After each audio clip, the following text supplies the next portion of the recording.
हरे कृष्णा। चातुर्मास यानी कि वर्ष में आने वाले 4 ऐसे विशेष मास जिसमें की गई आध्यात्मिक साधना, तपस्या, जप, दान और पुण्य कर्म मनुष्य को अनंत गुना अधिक पुण्य फल प्रदान करते हैं। और इस चातुर्मास में जब एकादशी की तिथि आती है तो वो और भी ज़्यादा आध्यात्मिक रूप से शक्तिशाली मानी जाती हैं। और ऐसे ही एकादशी तिथि बस कुछ ही समय में आने वाली है। और ये एकादशी है श्रावण मास के कृष्ण पक्ष की कामिका एकादशी। इस एकादशी का पालन करने से मनुष्य की हर मनोकामना की पूर्ति होती है, सभी पापों का नाश होता है, भगवान श्री कृष्ण की विशेष कृपा प्राप्त होती है और सबसे महत्वपूर्ण उनकी भक्ति मिलती है। जो मनुष्य पूर्ण श्रद्धा और नियमों का पालन करते हुए इस कामिका एकादशी व्रत का पालन करता है उसे अवश्य ही परम उच्च आध्यात्मिक गति प्राप्त होती है। तो चलिए आज के इस वीडियो में जानते हैं कि इस बार कामिका एकादशी कौन से दिन आ रही है, इस दिन के शुभ मुहूर्त क्या रहेंगे, अगले दिन पारण करने का समय क्या रहेगा।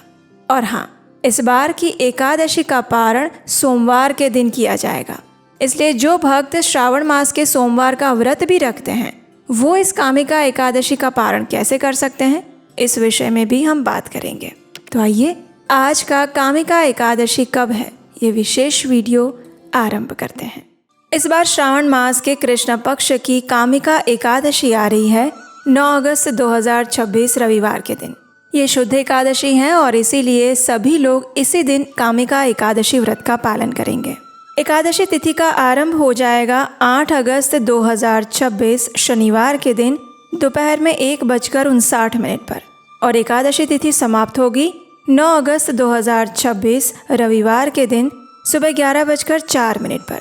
तो इसीलिए उदया तिथि के अनुसार हमें एकादशी तिथि 9 अगस्त को प्राप्त हो रही है और इसीलिए इस बार कामिका एकादशी व्रत का पालन किया जाएगा 9 अगस्त 2026 रविवार के दिन।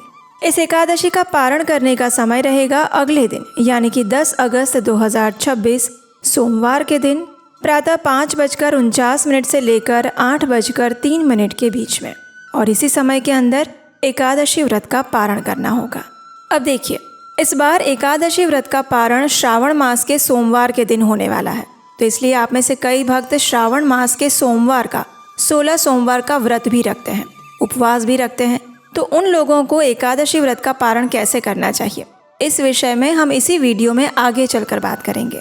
लेकिन उससे पहले क्या आने वाले गर्भ विज्ञान वेबिनार के लिए आपने रजिस्टर किया?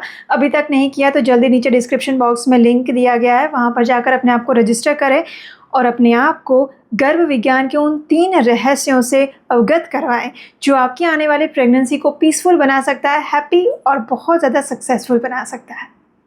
अब देखिए, एकादशी व्रत के अगले दिन श्रावण मास का सोमवार पड़ रहा है और कई भक्त जो हैं वो सोमवार का भी व्रत रखते हैं, उस दिन भी उपवास रखते हैं।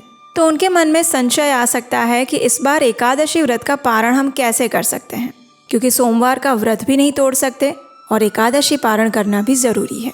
तो ऐसे संयोग में पारण करने के लिए हमारे शास्त्र एक अत्यंत सरल विधि बताते हैं। सबसे पहले तो आप एकादशी के दिन यानी रविवार को सभी एकादशी नियमों का पालन करिए, उपवास रखिए। आप किसी भी प्रकार का उपवास रख सकते हैं, जैसे कि पानी के साथ उपवास रखना, जल के साथ दूध भी ले सकते हैं और या फिर सफल उपवास रख सकते हैं जिसमें आप फल, फूल, कंदमूल, दूध, पानी या एकादशी प्रसाद के साथ ये व्रत रख सकते हैं।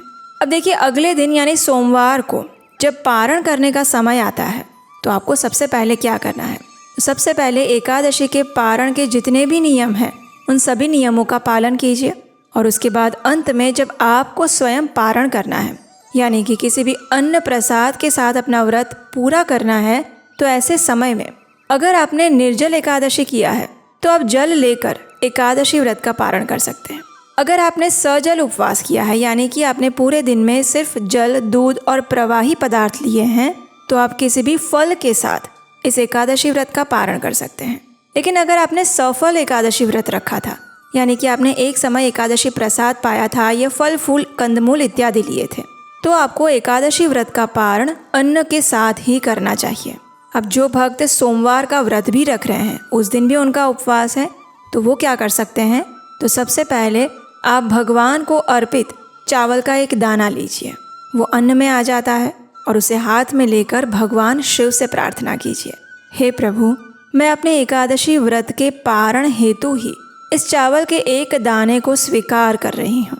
उसके बाद मैं अपना श्रावण मास के सोमवार का ये व्रत यथावत चालू रखूँगी।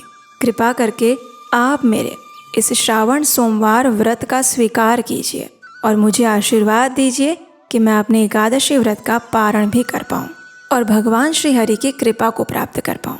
इस प्रकार भगवान शिव से प्रार्थना करने के बाद आप चावल के एक दाने के साथ अपना एकादशी व्रत पारण कर सकते हैं और उसके बाद संपूर्ण दिन में अपना सावन मास का सोमवार व्रत भी यथावत रख सकते हैं। इस प्रकार आपके दोनों व्रत का पालन हो जाएगा और वो भी शास्त्रोक्त विधि के अनुसार। और अगर इसमें और कोई संशय है तो आप हमें नीचे कमेंट बॉक्स में लिखकर हमें पूछ सकते हैं। आपके प्रश्नों के हम उत्तर अवश्य देंगे। तो ये थी आने वाली कामिका एकादशी व्रत के विषय में संपूर्ण जानकारी। ये चातुर्मास की पहली एकादशी है, इसलिए ध्यान पूर्वक सावधानी से हर नियम का पालन करते हुए इसका पालन अवश्य करिएगा। और ये जानकारी अगर उपयोगी लगी है तो इसे अधिक से अधिक लोगों को शेयर कर दीजिए। व्हाट्सएप पर, फेसबुक पर, व्हाट्सएप स्टेटस पर लगाइए और इस वीडियो के माध्यम से अधिक लोगों को बताइए कि ये कामिका एकादशी कितनी महत्वपूर्ण है और क्यों हमें इसका पालन करना चाहिए। क्योंकि ये चातुर्मास का समय है जिसमें हम अपनी आध्यात्मिक साधना को तीव्रता से आगे बढ़ा सकते हैं। और अगर आप पहली बार इस चैनल पर आए हैं तो आपके अपने चैनल उपदेशाष्टकम को सब्सक्राइब ज़रूर कर लीजिएगा, क्योंकि इस चैनल पर हम आपको देते हैं वैदिक शास्त्रों, ग्रंथों और पुराणों से ली गई प्रमाणभूत जानकारी बिना किसी मिलावट के। और हम आपसे मिलेंगे इसी कामिका एकादशी से जुड़ी हुई व्रत विधि के साथ और इसकी पौराणिक प्राचीन कथाओं के साथ आपके अपने चैनल उपदेशाष्टकम पर। हरे कृष्ण।